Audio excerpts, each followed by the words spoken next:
Oh noes, I used a big word today. Censorship. The pretext behind this video is that for the past couple of weeks, I've been tinkering around with AI image generators. These days, they've gotten surprisingly good at generating images to the point that even skilled judges from photo contests are being fooled into thinking AI images are real, even if they still occasionally draw humans with 3 arms and 6 fingers per hand. There's a lot of issues with AI generated images being passed off as real, so I can understand why big companies like Microsoft and Google and Adobe would want to put caps on their AI tools to prevent abuse. But while tinkering with these tools, I frequently find a lot of innocuous prompts getting blocked as well. Some to the point of just being excessively prudish, and some being plain idiotic. Here's a fun thing that happened a week ago. So Microsoft has been branding their AI magician as Copilot, and it's actually pretty good.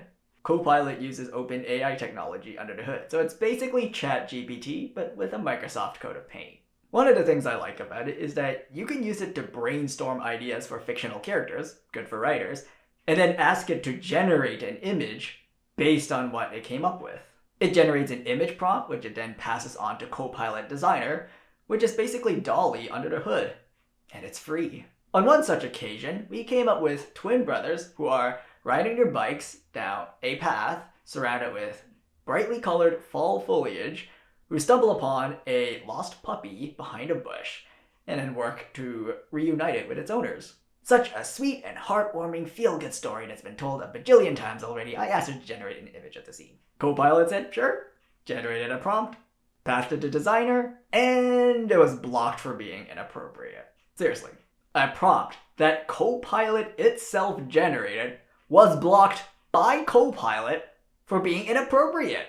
This was the prompt. How in the hell is this inappropriate? I get it, Microsoft has to add some limits, because we'd complain either way if you could draw a Sesame Street character flying into the World Trade Center. But, and here's a serious but, there are 2 things to consider here. Firstly, the bad guys aren't going to be affected by blocks like this. Stable Diffusion exists. It's a free and open source AI image generator that runs on your own hardware, and there are no limits to what you can create with it. They're already using that. Secondly, if and when these blocks start to affect legitimate uses, to the point it won't even draw 2 people on a bicycle journey through fall foliage who find a lost puppy behind a bush, people are going to start crying censorship. People are going to start crying artistic freedom. I think this is just idiotic. And when that happens, people are just going to go to tools like Stable Diffusion, because it lets them do what they're trying to do. It's easy to think that Stable Diffusion is just a Wild West unregulated tool that bad actors use to generate deepfake porn of anybody they can get images of. But that simply isn't the case. Good people and bad people are going to be using the same tool for the same reason. It lets them do what they're trying to do.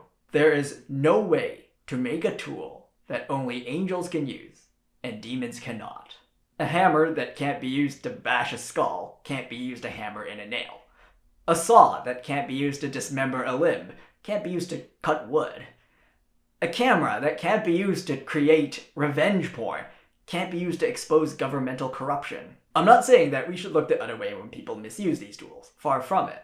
But don't be fooled into thinking you can create a tool that's impervious to misuse. AI image generation isn't a trademarked thing. It's not the purviews of just one company. It's the culmination of years of collective research. It's becoming a generic tool in as much as a word processor is. Unfettered AI image generation is becoming as accessible as going to the hardware store to buy wood to build a shed. Some assembly required, but no big tech.